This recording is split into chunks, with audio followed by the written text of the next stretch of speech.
John appointed the first female cabinet minister, Elaine Farclough, in 1957. This had a very positive impact for women in Canada. It was both a social and political change that left women feeling more confident and hopeful about the future for women. With John's actions of appointing Ellen, it gave him more support and respect from the women of Canada.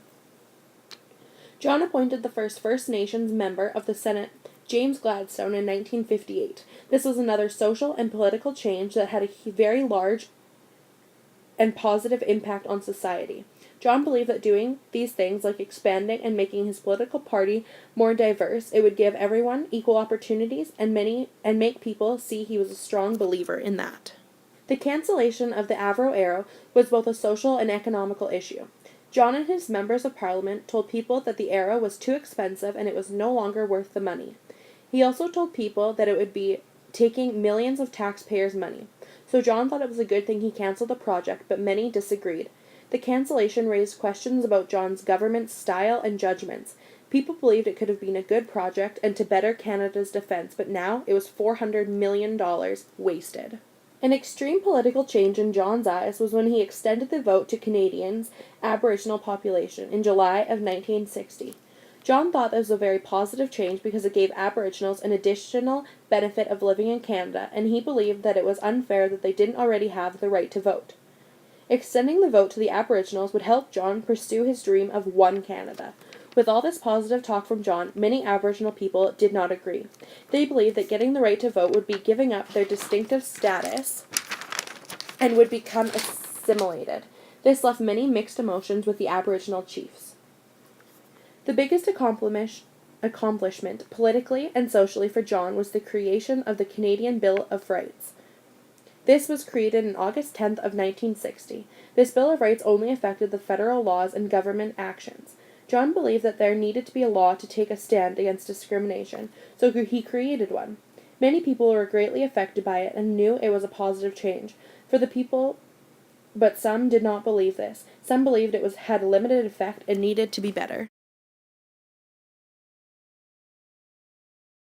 The continuity of John Diefenbaker's career was John's beliefs of equal opportunity, changing the nation's priorities, and Canadians' interests placed first, stayed the same throughout his whole time in office. He kept his head up and continued to fight for one Canada, no matter how many people are against him. This showed strong leadership. The Canadian Bill of Rights is still being used. It did get changed in today's society, but it is still being honored and it is very important.